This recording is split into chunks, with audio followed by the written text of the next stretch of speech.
Hello and welcome to another session of Dr. Barbara Miller's NCLEX review. Today we're going to be doing a short video on the gastrointestinal disorders. Let's start with gastric bleeding. And with gastric bleeding, the first thing the doctor would want to do is insert a nasogastric tube for gastric lavage, to irrigate with normal saline or water to stop active gastric bleed.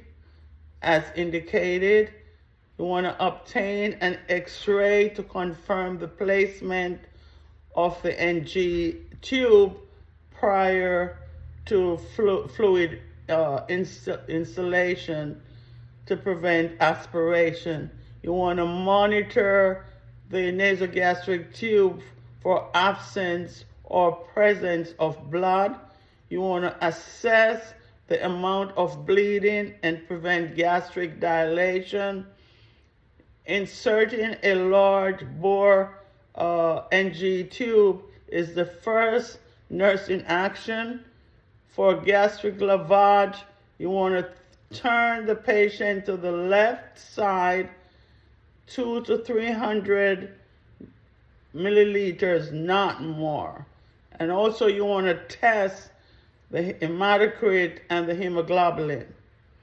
Okay, the auscultatory method of checking placement is not considered reliable, so the initial placement of the nasogastric tube should be checked by X-ray.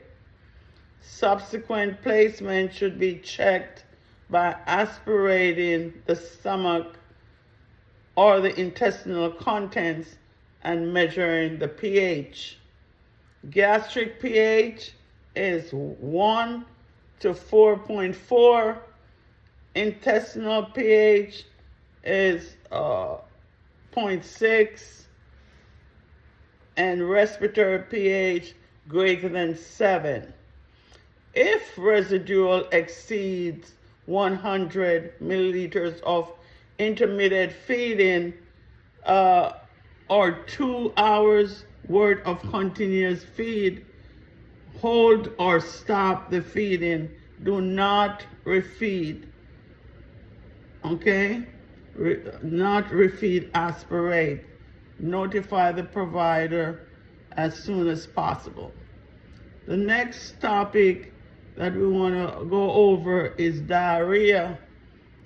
Diarrhea occurs with the use of magnesium containing acids and can lead to transient lactate deficiency. So what you want to teach your patient is to avoid milk when having diarrhea. Constipation, potential side effects of antacid that contain aluminum. Never give lactulose to client with bowel obstruction. Laxative, loose stool, ammonia, decrease loss or lose ammonia through loose stools, and C, cognition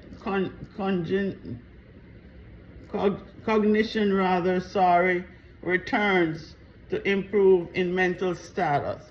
So LAC, laxative, ammonia, and cognition.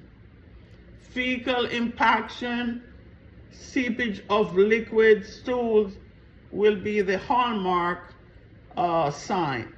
You will see like a round ring on the sheets.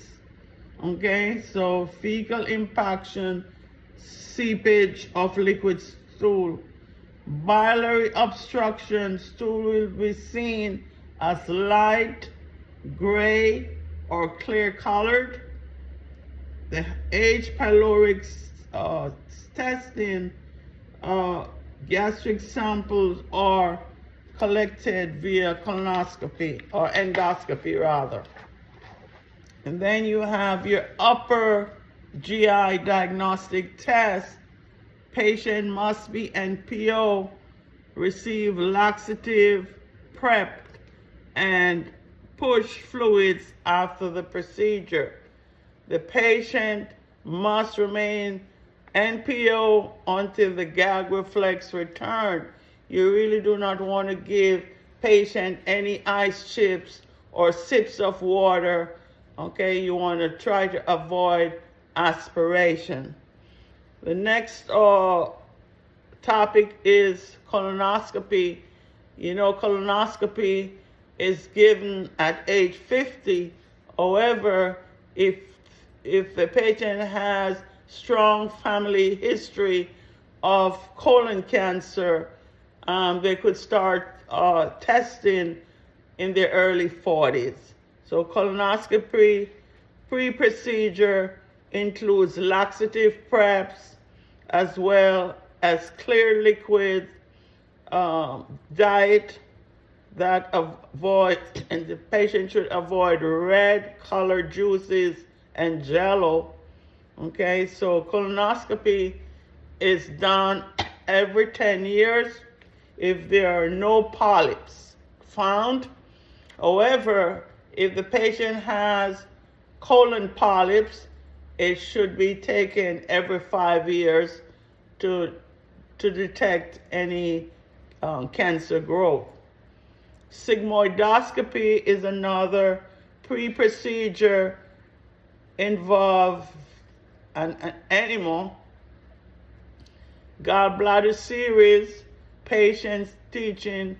You want to teach patients to avoid foods prior to the procedure.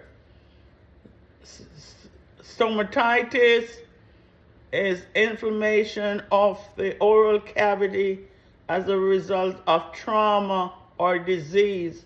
So what are the symptoms of stomatitis?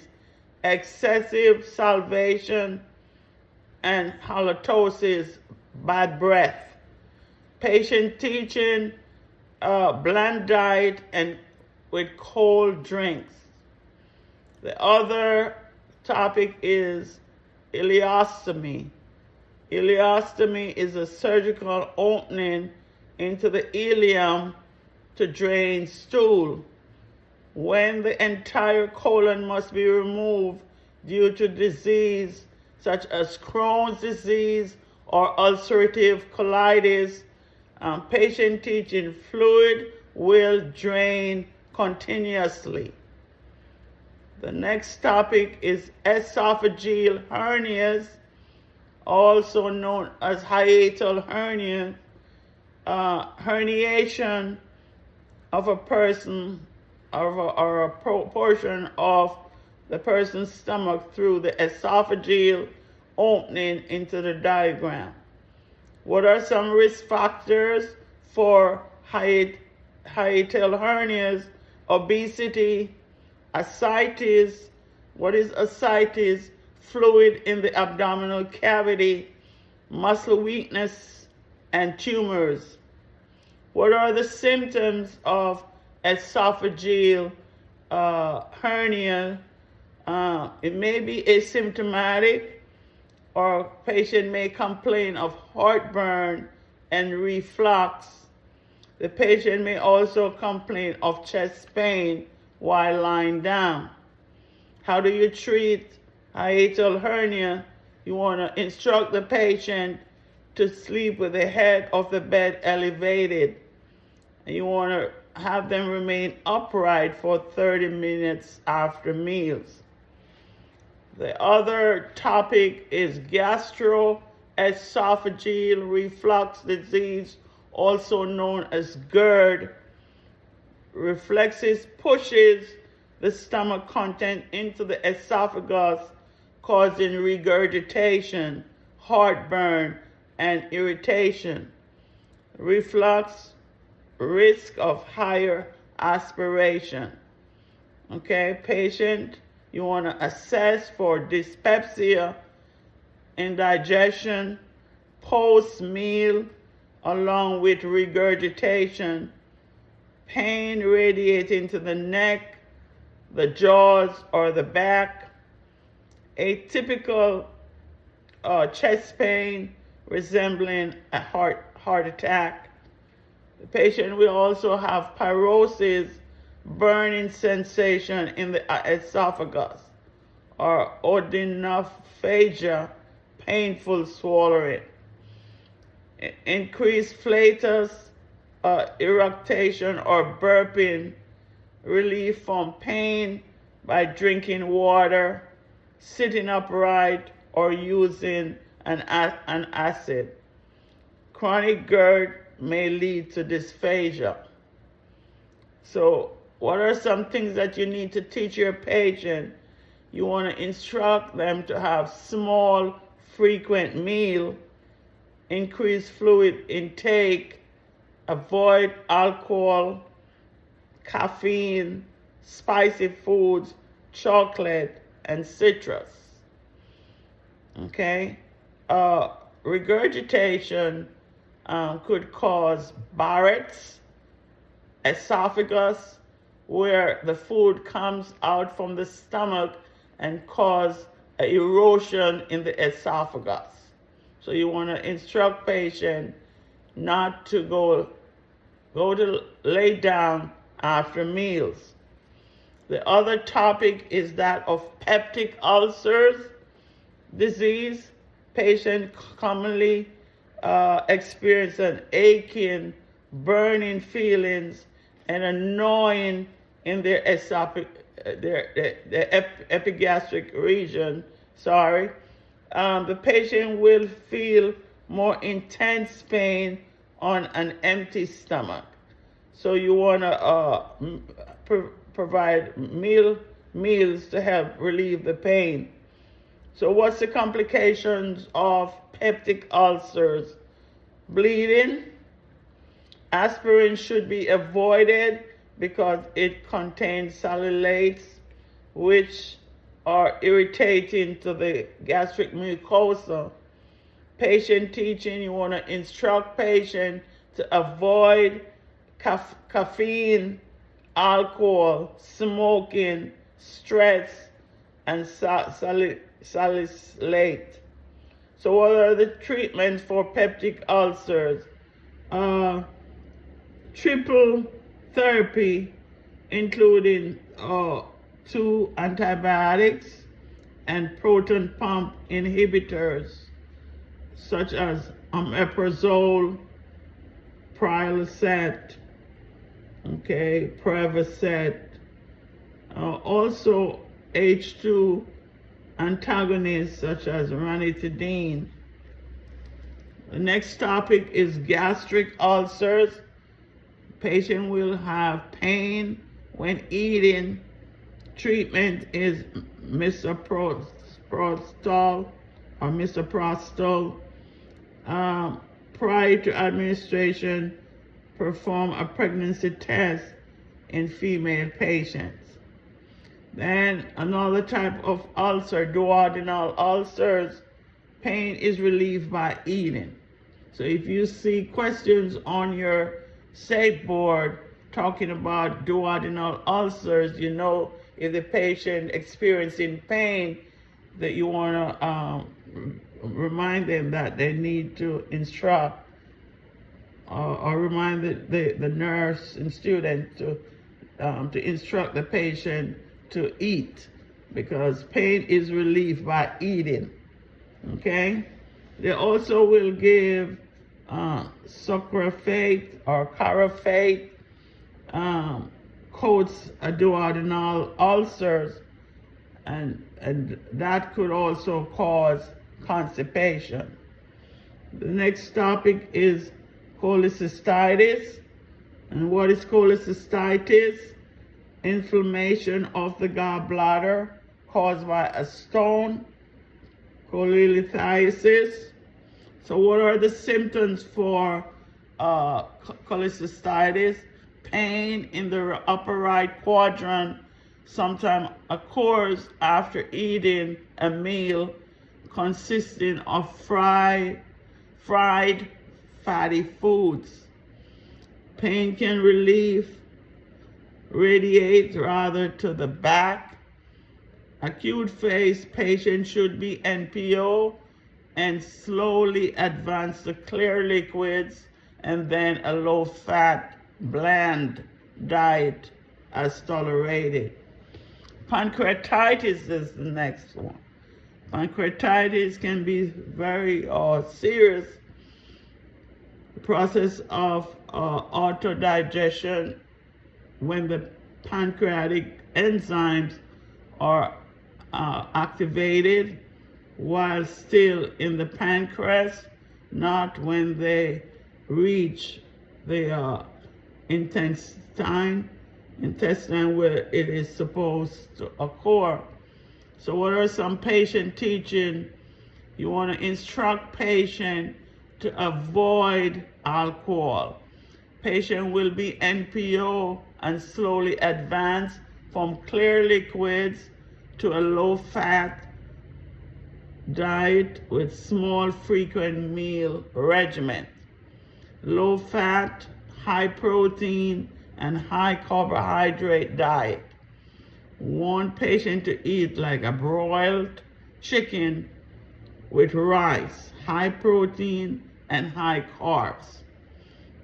Appendicitis is the pre-umbilical pain followed by elevated temperature, anorexia, nausea, and vomiting.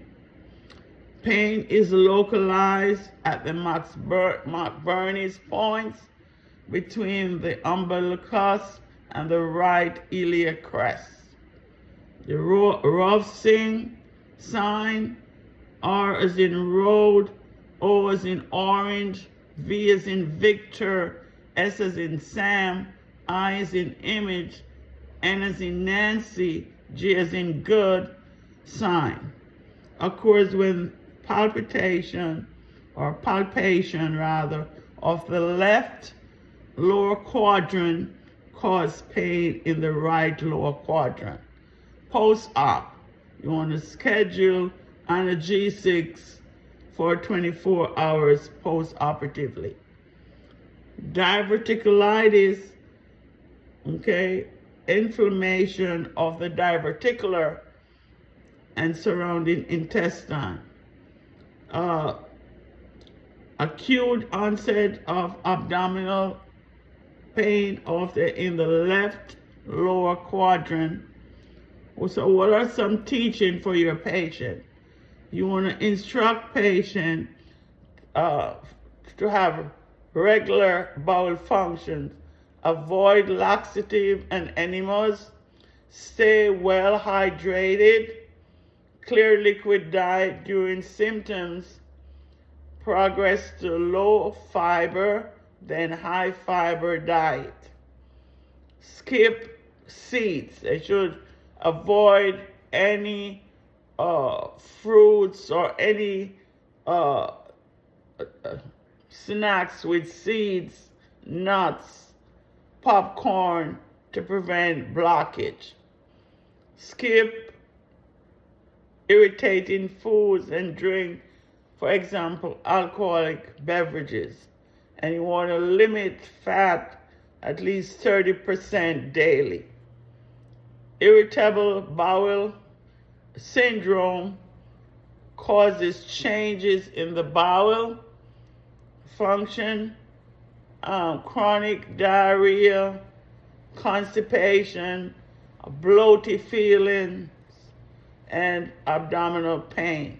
So what are some things that you should teach your patient?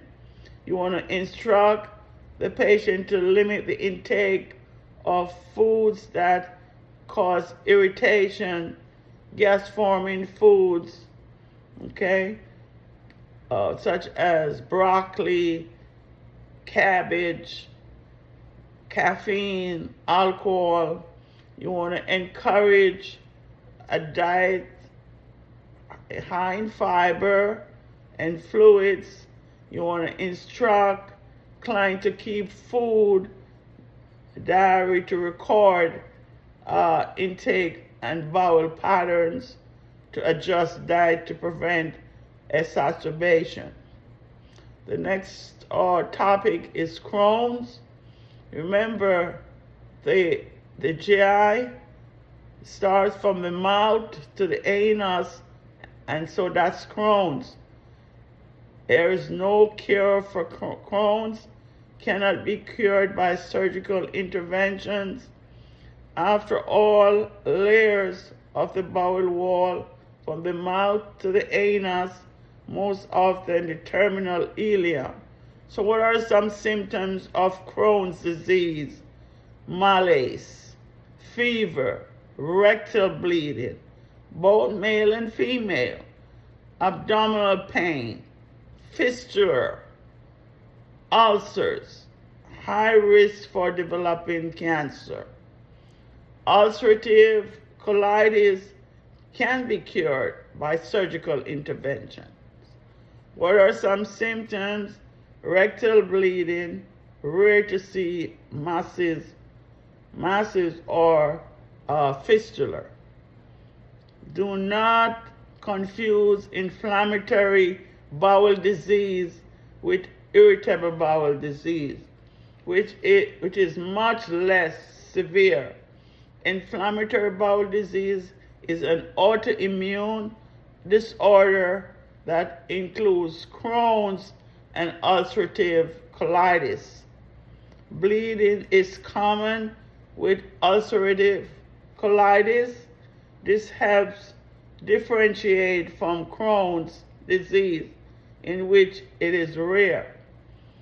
Another topic is dumping syndrome. Dumping syndrome following gastrectomy. This occurred due to rapid emptying of the large amount of food into the small intestine. Patient teaching. So what are some things that you should teach your patient? Instead of with meal, encourage drinking liquids between meals. Therefore, they're going to have a meal without drinking. Okay? Thanks for watching.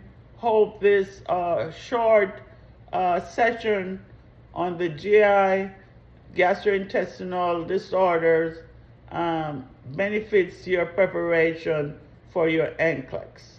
Please like, share, subscribe to help the channel grow. See you in another video.